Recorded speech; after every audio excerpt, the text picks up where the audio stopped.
raga! Grazie a Matt Sinner e tutti gli altri che suonano con me che mi danno questa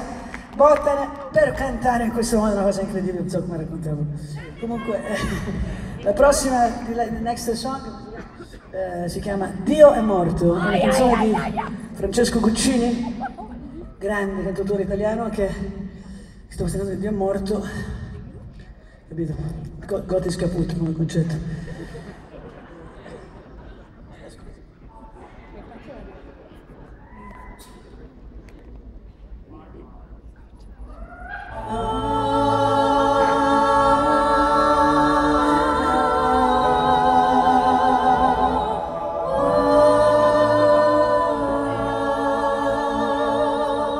Ho visto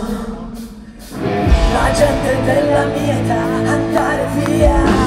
lungo le strade che non portano mai a niente,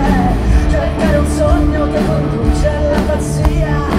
nella ricerca di qualcosa che non trovano, nel mondo che hanno già, lungo le notti che dal vino sono bagnate, dentro le stanze da pastiglie trasformate,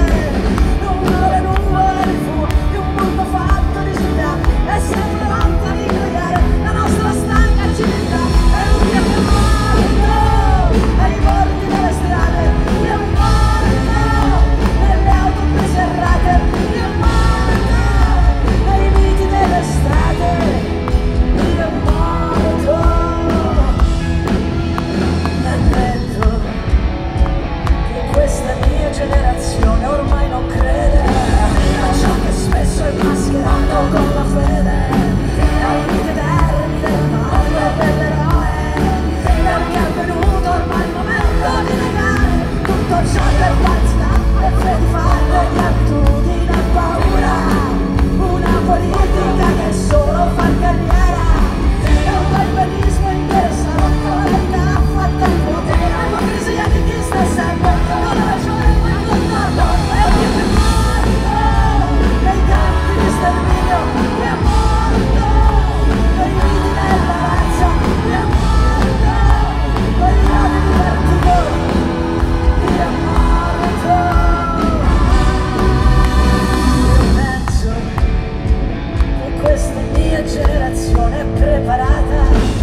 ad un nuovo, una terza avvelenata, ad un futuro che chiamiamo una rivolta senza re, perché noi tutti ormai sappiamo che se Dio muore per 3 giorni e poi risorge in ciò che noi crediamo, è risorto in ciò che noi vogliamo, è risorto nel mondo che faremo, è risorto, è risorto.